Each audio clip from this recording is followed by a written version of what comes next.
买东西的回答模式是对象加原因加诉求。到便利商店，你睇10個元求米8個元嘅東西，不過店面冇找錢，你按用辦老機講。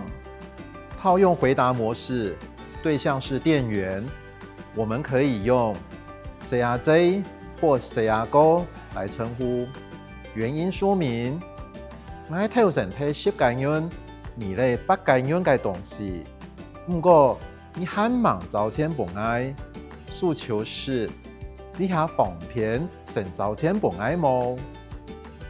套用回答模式後，我們就可以這樣回答。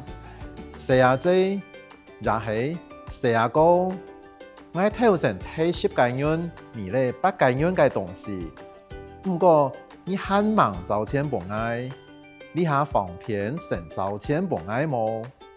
買東西的情況很多，我們再做一題。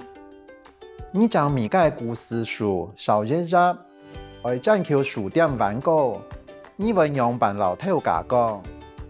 套用回答模式，对象是頭家，原因是你係愛初步業來啲米嘅新書，偷改細節，發現燒咧熱熱。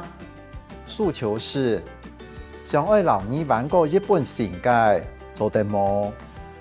完整回答：頭家，你係愛初步業來啲米嘅新書，偷改細節，發現燒咧熱熱。想愛老你玩過日本新嘅，做得冇？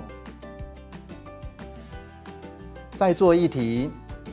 你姊妹喺三沙，愛求讓下晝2點嘅天讓，米票改下，你按用辦講講清楚。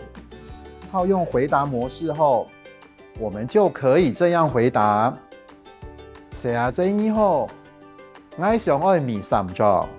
今晡日下晝2點嘅天讓票，愛米卡東岸嘅位置，三沙連強下。